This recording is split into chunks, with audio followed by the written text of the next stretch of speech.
Bawaslu Muara Enim melakukan pelantikan pengawas TPS di 22 kecamatan. Atas pelantikan ini, Bawaslu menyatakan siap untuk melaksanakan dan mengawal pemilu 2024. Badan Pengawas Pemilu Bawaslu Kabupaten Muara Enim sebagai penyelenggara sudah siap melaksanakan pemilihan umum 2024 secara serentak. Komitmen ini sesuai dengan mekanisme dan tahapan pemilu yang telah dilaksanakan dengan baik sesuai aturan yang telah ditetapkan.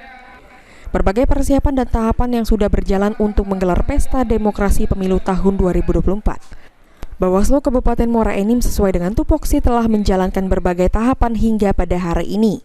Sudah merampungkan pelantikan dan pembekalan pengawas TPS yang akan bertugas. Ketua Bawaslu Kabupaten Muara Enim Zainuddin kepada wartawan mengatakan, secara serentak Bawaslu sudah melaksanakan pelantikan dan pembekalan bagi pengawas tempat pemungutan suara atau PTPS di 22 kecamatan se-Kabupaten Muara Enim dengan jumlah 1.786 TPS. Para pengawas ini akan bertugas selama 1 bulan ke depan. Dengan telah terbentuknya PTPS ini, jajaran Bawaslu dari pusat hingga daerah sudah siap melaksanakan pemilu 2024 pada 14 Februari secara serentak.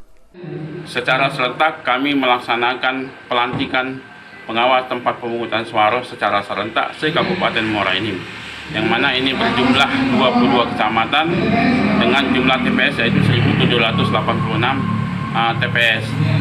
Kami secara lembaga Bawaslu itu sudah siap untuk melaksanakan pemilu 2024 dari Bawaslu Republik Indonesia, Provinsi, Kabupaten, Kecamatan, PKD sampai PTPS sudah. Bawaslu berharap pesta demokrasi ini berjalan dengan jujur, adil, aman, dan kondusif sehingga menghasilkan pemimpin yang berkualitas untuk memimpin bangsa Indonesia selama 5 tahun ke depan. Mardiansyah, PAL TV.